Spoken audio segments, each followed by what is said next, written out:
Hello guys, आप लोग कैसे हैं। मैं मोहम्मद मिकाइल अंसारी और आप लोगों का मेरे इस यूट्यूब चैनल स्टडी मित्र मिकाइल में वेलकम है। तो दोस्तों, आज का हमारा टॉपिक है पार्ट्स ऑफ सेंटेंस। तो आइए दोस्तों देखते हैं कि पार्ट्स ऑफ सेंटेंस क्या होता है।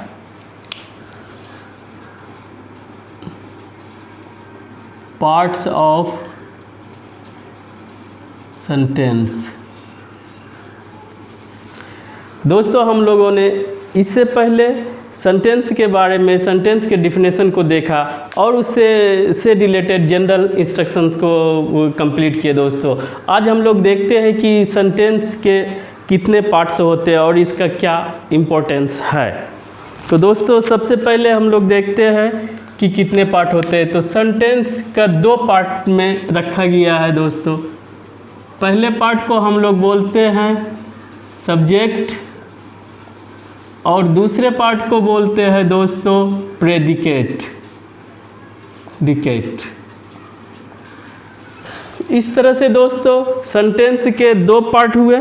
और अभी तक हम लोगों ने जो भी पार्ट्स ऑफ स्पीच में पढ़ा, noun, pronoun, adjective, verb, adverb, उसमें से हम लोगों ने सब्जेक्ट का चर्चा अभी तक नहीं किया। आज दोस्तों हम लोग सब्जेक्ट को समझने की कोशिश करेंगे। तो सबसे पहले देखते हैं कि सब्जेक्ट कहते किसे हैं। तो दोस्तों, सब्जेक्ट के बारे में जो भी जानकारी है हम लोग पॉइंट वाइज करके इसके कंसेप्ट्स को देखेंगे, फिर एग्जाम्पल के हेल्प से इसे सेंटेंस में पहचानने की कोशिश करेंगे। दोस्तों, तो सबसे पहला कंसेप्ट या कहिए पॉइंट है कि सब्जेक्ट यहाँ हो गया, इसीलिए हम लोग इसके लिए इट का यूज़ करेंगे। दोस्तों, तो पहला पॉइंट है इट डज समथिंग। कहने का दोस्तों ये मतलब है कि सब्जेक्ट जो है सेंटेंस में कुछ करता है, कोई एक्शन करता है, या कहिए सीधा कि यह परफॉर्म करता है एक्शन को, परफॉर्म्स एक्शन। दोस्तों, पहला पॉइंट ये कहिए इसके डिफिनेशन में कंसेप्ट की सब्जेक्ट जो है सेंटेंस में कुछ करता है, यानी कि एक्शन को परफॉर्म करता है, कोई भी वर्क करता है, उसे हम लोग सब्जेक्ट बोलेंगे। और दोस्तों, चूँकि एक्शन परफॉर्म करता है या उसको करने के वजह से इसे हम लोग डूअर भी बोलते हैं। जैसे कोई गाना गाता है तो क्या होता है, सिंग, और गाना गाने वाले को सिंगर बोलते हैं। उसी तरह टीच, जो पढ़ाता है उसे ER लगा देने से टीचर बन जाता है, पढ़ाने वाला। उसी तरह कुछ परफॉर्म या करने वाले को डूअर बोलते हैं। चूँकि परफॉर्म कर रहा है इसे परफॉर्मर भी बोलेंगे, लेकिन हम लोग जनरली डूअर सुनते हैं। वहाँ पर यह है कि वो एक्शन करे कुछ तब भी। और ये जो एक्शन दिखाता है दोस्तों, वो एक्शन वर्ब के हेल्प से हम लोग एक्शन दिखाते हैं। पहला पॉइंट दोस्तों। दूसरा पॉइंट इसमें यह है कि यह या तो एक्शन करेगा या कोई भी पर्सन हो या कोई भी थिंग हो या प्लेस, जिसके बारे में वी आर स्पीकिंग अबाउट। दूसरा पॉइंट ये है दोस्तों कि कोई पर्सन हो, थिंग हो, प्लेस हो या कोई एनिमल हो, उसके बारे में हम लोग जो भी बात करते हैं किसी सेंटेंस में, वो भी सब्जेक्ट होता है। तो यहाँ पर दो पॉइंट हुआ दोस्तों। पहला, या तो कुछ करेगा या उसके बारे में कोई बात की जाएगी पूरी सेंटेंस में, तो वो सब्जेक्ट होगा। और इसको हम लोग बताते हैं स्टेट ऑफ बीइंग, जो कि एस्टेटिव वर्ब के हेल्प से। एस्टेटिव वर्ब दोस्तों, तीसरा पॉइंट इस सब्जेक्ट से रिलेटेड दोस्तों, ये होल्डर ऑफ एनीथिंग, या एक रिलेशन भी बताया जाता है, पोजेशन जो होता है दोस्तों, और पोजेशन वर्ब है हैव, हैज, हैड।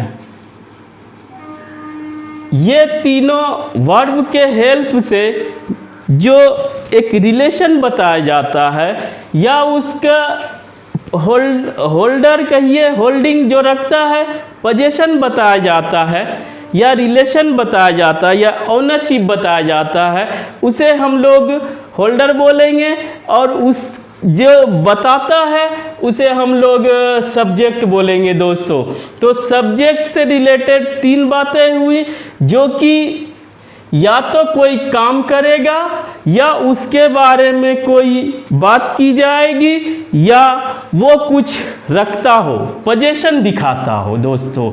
और तीनों में से यहाँ पे समझने वाली बात ये है दोस्तों कि तीनों में से वर्ब का चर्चा किया गया।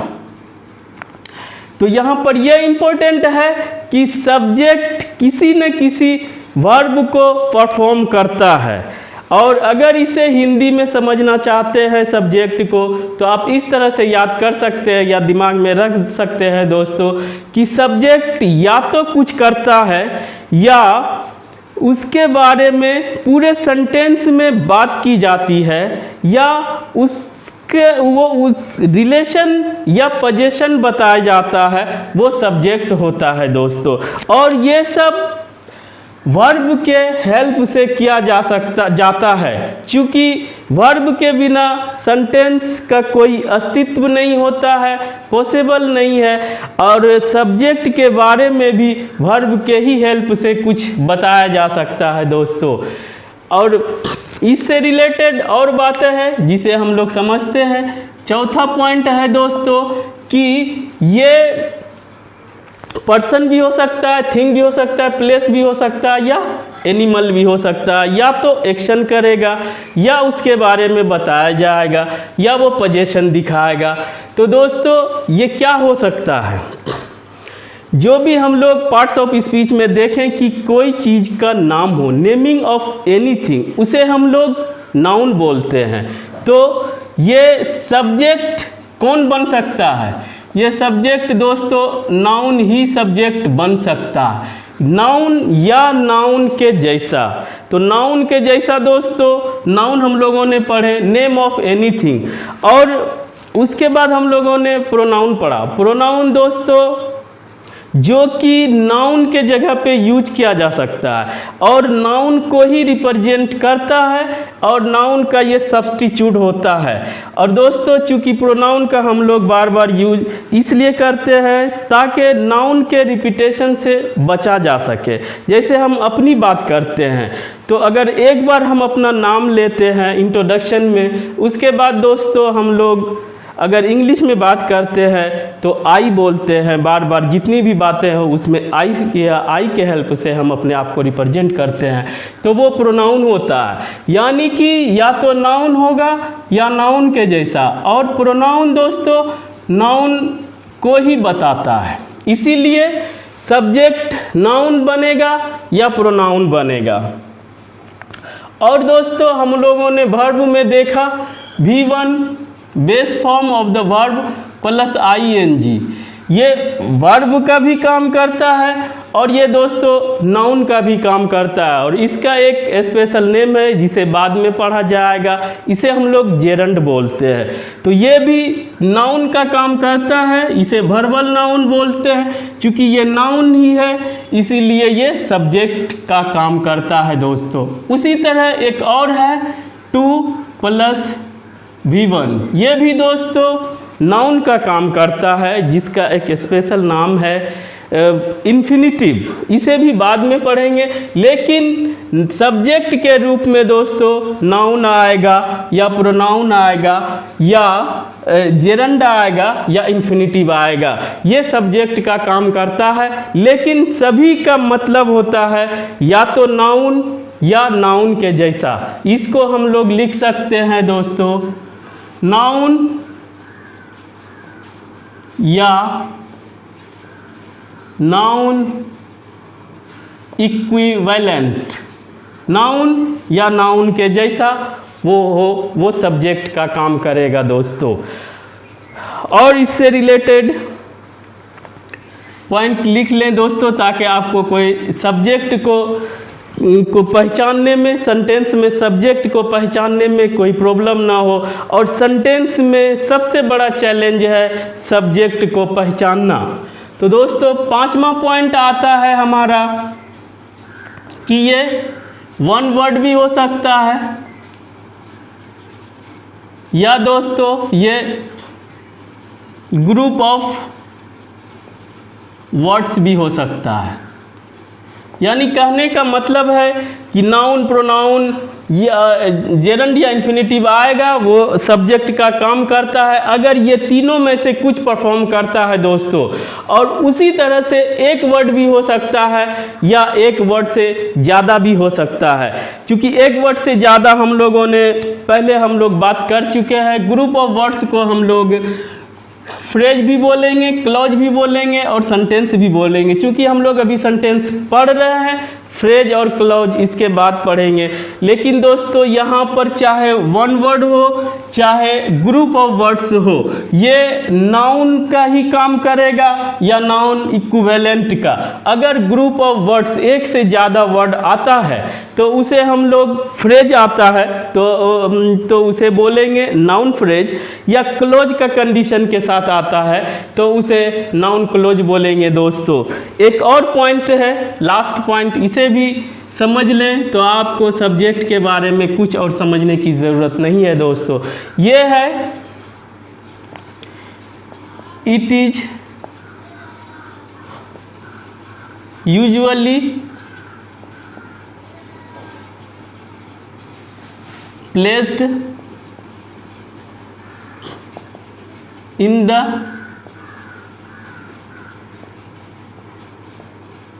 Beginning of the sentence.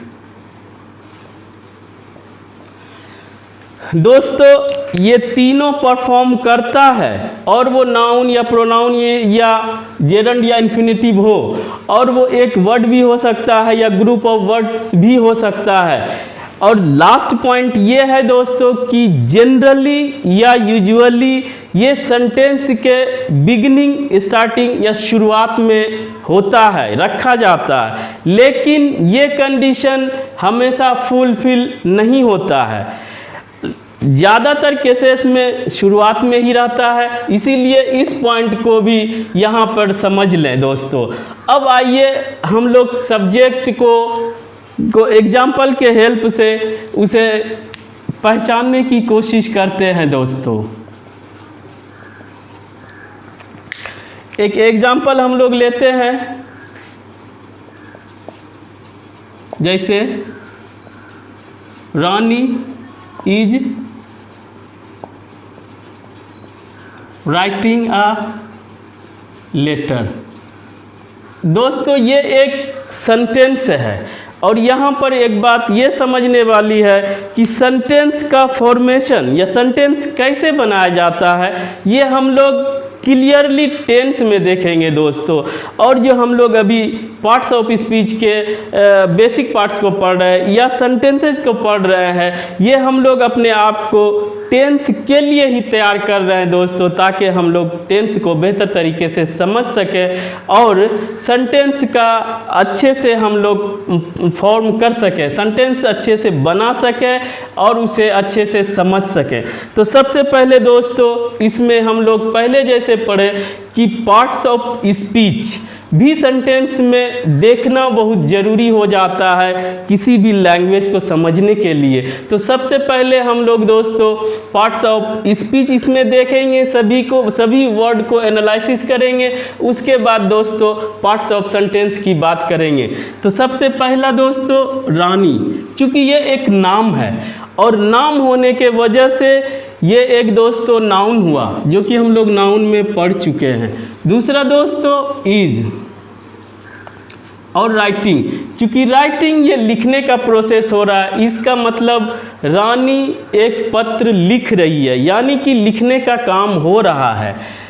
तो यहाँ पर दोस्तों ये वर्ब हुआ और ये चूँकि मेन काम कर रहा है इसीलिए ये मेन वर्ब हुआ, और उसके हेल्प के लिए दोस्तों इज यहाँ पे यूज किया गया है, जो कि हेल्पिंग वर्ब हुआ दोस्तों।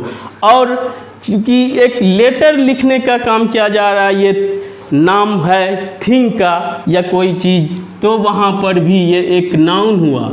और नाउन के पहले आने वाला ए आर्टिकल होता है। आर्टिकल भी दोस्तों एडजेक्टिव का एक पार्ट होता है, लेकिन इसे अलग से नाम दिया गया है एन द को। तो यहाँ पर दोस्तों इस तरह से हम लोगों ने पार्ट्स ऑफ स्पीच को एनालिसिस किया और इसे समझने की कोशिश की हर वर्ड को, कि ये नाउन हुआ, ये हेल्पिंग वर्ब हुआ चूँकि ये मेन वर्ब के हेल्प के लिए आया है, और ये लेटर नाउन है। और नाउन एक को रिप्रेजेंट करने के लिए हम लोग ए या एन का यूज किया जाता है, जो कि आर्टिकल है, और ये एडजेक्टिव का ही एक टाइप है, लेकिन इसे अलग से नाम दिया गया है दोस्तों। ये हुआ हमारा पार्ट्स ऑफ स्पीच। अब दोस्तों यहाँ पर हम लोग देखते हैं कि इसे सब्जेक्ट, इसमें हम लोग सब्जेक्ट निकालने की कोशिश करते हैं कि पहचानने की कि कौन सब्जेक्ट हुआ। तो दोस्तों यहाँ पर एक्शन को परफॉर्म किया जा रहा है। सबसे पहला जब एक्शन को परफॉर्म किया जाएगा और जिनके द्वारा किया जाएगा वो हमारा नाउन होगा। दोस्तों यहाँ पर नाउन के रूप में रानी है और वही इस एक्शन को परफॉर्म कर रही है। तो हमारा सब्जेक्ट यहाँ पर दोस्तों ये हुआ सब्जेक्ट, और चूंकि एक्शन अगर परफॉर्म करता है या करती है तो उसे एक और नाम दिया जाता है जिसे हम लोग डूअर बोलेंगे दोस्तों। बाकी में सिर्फ सब्जेक्ट होगा, इसको अलग से एक नाम दिया गया है जिसे डूअर बोलेंगे। और दोस्तों यहाँ पर अगर आप सब्जेक्ट को पहचान लेते हैं, अलग कर लेते हैं, तो हमारे पास सेंटेंस में अब जो भी रेस्ट पार्ट बचता है उसे हम लोग प्रेडिकेट बोलते हैं दोस्तों। क्योंकि सेंटेंस का दो पार्ट होता है, सब्जेक्ट और प्रेडिकेट। सब्जेक्ट से रिलेटेड इतनी बातें हैं, इन बातों के हेल्प से हम लोग सब्जेक्ट को सबसे पहले खोजते हैं, उसे समझते हैं, और सब्जेक्ट को सिलेक्ट करने के बाद जो भी रेस्ट पार्ट बचता है वो प्रेडिकेट होता है दोस्तों। तो यहाँ पे हम लोग समझ गए कि ये डूअर है और ये बाकी जो परफॉर्म किया जा रहा है वो प्रेडिकेट हुआ दोस्तों।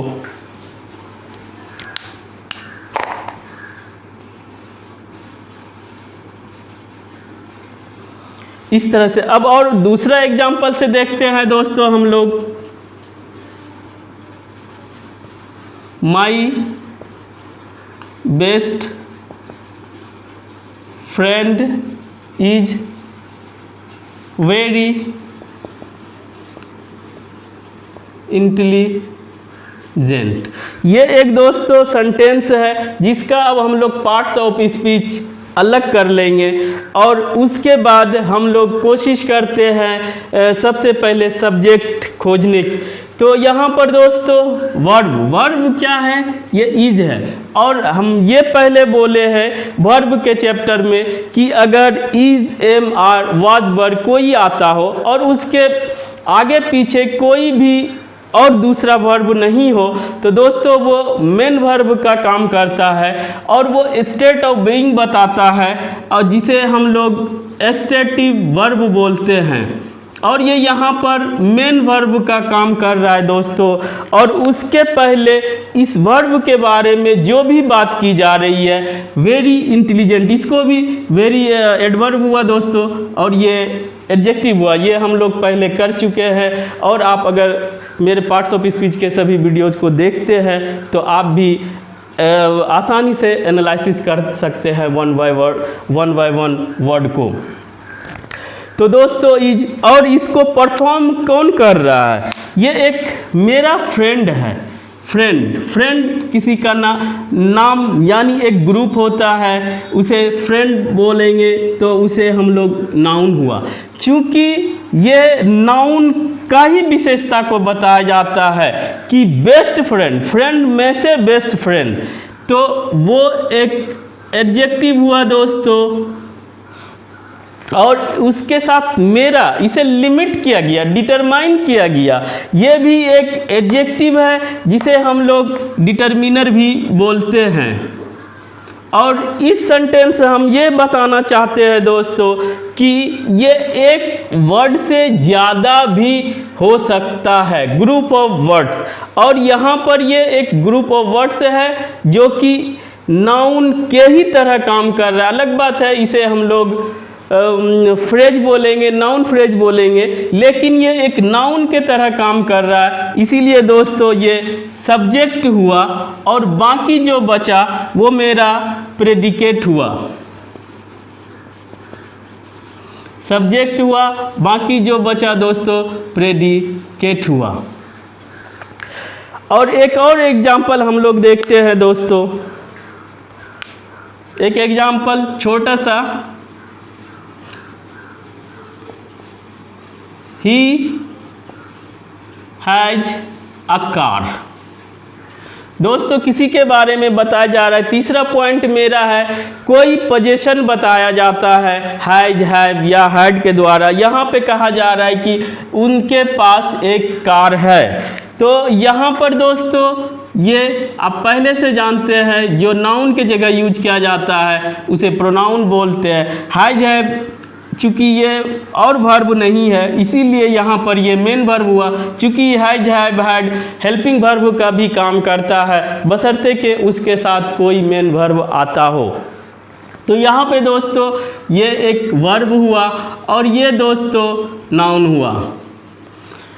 तो जो कार रखने का या कार का होल्डर जो है ये हुआ प्रोनाउन। तो दोस्तों यहाँ पर मेरा ये सब्जेक्ट हो गया और जो बचा ये प्रेडिकेट हो गया। इस तरह से दोस्तों हम लोग यहाँ पर देखें कि सब्जेक्ट के इतने पॉइंट्स हैं और इसके हेल्प से हम लोग सब्जेक्ट को चुनते हैं। सब्जेक्ट के बाद जो भी रेस्ट पार्ट बचता है जिसके हेल्प से सब्जेक्ट एक्शन को परफॉर्म करता है या उसके बारे में कुछ बताया जाता हो या कुछ वो पोजीशन दिखाता हो, उसे हम लोग प्रेडिकेट कहते हैं दोस्तों। तो अगर आप लोग सब्जेक्ट समझ गए तो हम लोग दूसरा पार्ट को देखते हैं दोस्तों।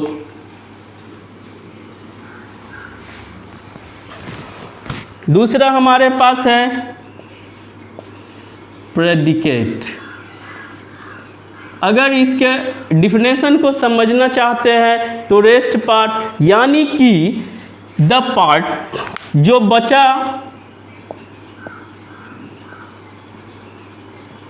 The part which says something about the subject.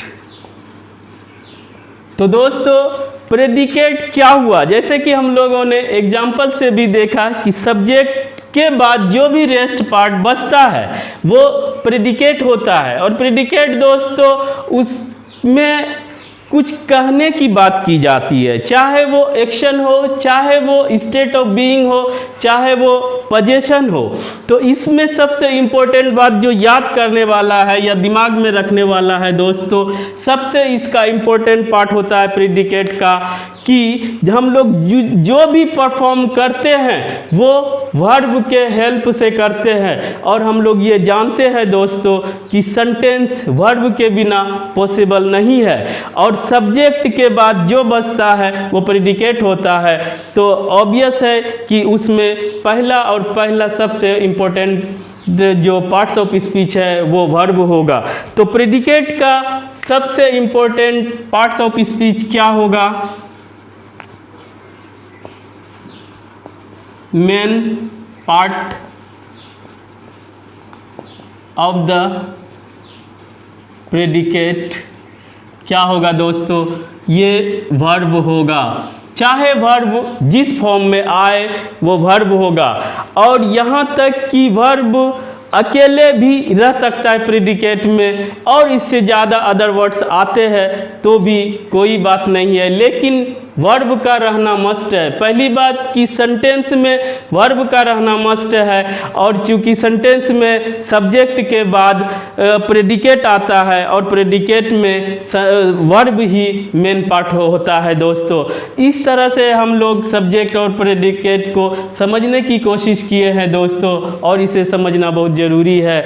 तो और अगली बात यह है दोस्तों कि आगे हम लोगों ने प्रेडिकेट में भी वर्ब होता है, वर्ब के बाद ऑब्जेक्ट और अदर वर्ड्स होता है, उसे दोस्तों हम लोग नेक्स्ट क्लास में देखेंगे। अगर आज आप इस वीडियो से कुछ सीखे हो और आपको यह कुछ अच्छा लगा हो दोस्तों, तो प्लीज़ इसे लाइक करें और सब्सक्राइब करें और अपने दोस्तों के साथ शेयर भी करें दोस्तों। Thanks for watching.